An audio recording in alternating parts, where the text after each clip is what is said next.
Hello everyone, and welcome back to another exciting series where I narrate stories from my father in the voice of this here puppet.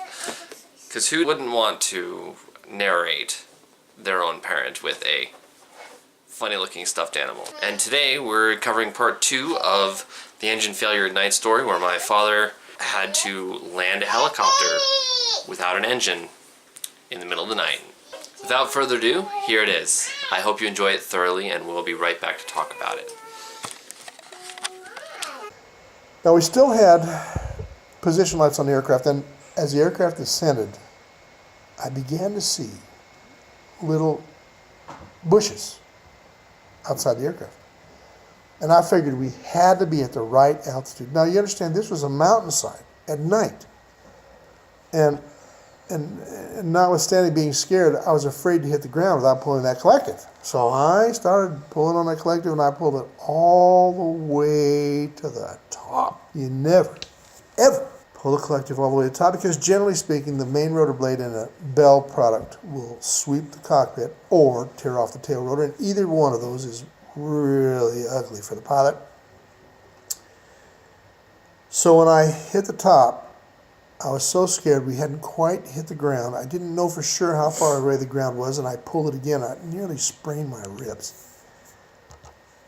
And we hit the ground. It was like a football hit. And we both grunted real loud, and it jumped. It hit the ground, and it popped by 3 feet or so. So when you got out of the aircraft during the day, you can see that the skids hit the ground, boom, and it jumped about 3 feet, but I didn't damage the aircraft. We didn't know we didn't damage the aircraft. But we were both scared out of our gourd, and I was frozen on that collective all the way to the top. And my co-pilot slowly pushed it all the way to the ground. And I turned off the aircraft and stumbled out, and someone was flying up the valley, a friend of mine. And he said, "Hey, Danny, you okay?" And he said, "We're fine, no problem." And I thought, what in the hell do you mean we're fine? We're never going to be fine. The world is not going to be right again ever as long as I live. I staggered out of the aircraft, and I wrote some nasty things in the logbook, and I kind of stumbled away. We landed downhill about 800 yards from my tent, which was on the top of the mountain. And I grabbed the really critical things out of the aircraft. I grabbed a meal, and I grabbed a -10. A -10 is the aircraft manual. It's kind of hard to come by. But I left my pistol, and I left my key, and I left the logbook, and I left everything that was important that I could be court-martialed for in the aircraft. He walked away, and I walked away, and I went to a friend's tent with my meal. And I didn't say much. I just walked in. I said, "I want to eat my MREs." And so he let me heat up my MREs. And I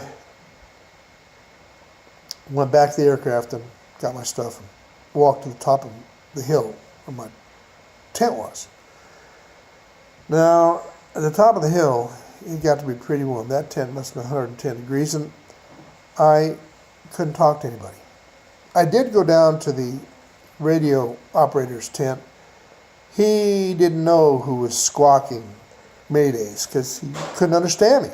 And I said, "You got to be kidding." No, I don't know what you were saying. So, okay, great. So I went back to my tent, and I sat alone in the tent for 6 hours. Alone.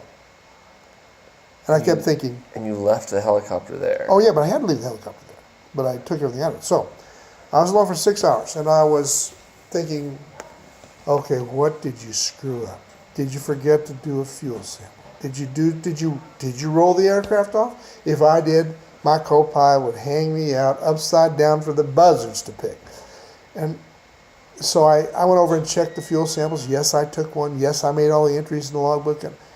And I put the logbook back in the aircraft, returned to my tent, and I stayed there. And all of a sudden, in the middle of the afternoon, the aircraft started up. I thought, what in the heck are they doing? So I walked over the top of this little ledge that I was on and looked down at the aircraft, and there it was running. There was another aircraft beside it. And it apparently, no, there was another aircraft. There was just that aircraft. And there was a Jeep beside it. And it ran up, and then it rolled back. And then it ran up, and then it rolled back. And it did that for, I don't know, an hour. And then it flew away, and I thought, oh, I have really screwed this pooch, and I'm going to, my career's over, because I've probably damaged the aircraft, and it was really an emotional time. And about an hour after the aircraft flew away, a Jeep pulled up to my tent, and a grimy, dirty, crusty sergeant said, "Mr. Kingston, the commander wants you." So, hey guys, it's me. I just wanted to thank you again for watching part 2 of the engine failure night story as narrated by our friendly neighborhood sloth, G-paw, or Grandpa Sloth,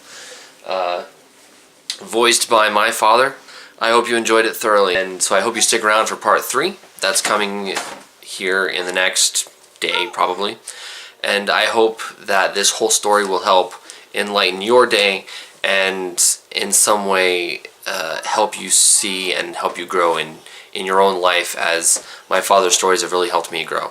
So with no further ado, we hope you have a great rest of your day, and we'll see you in the next video here at Reby and me and me and me and me. Bye.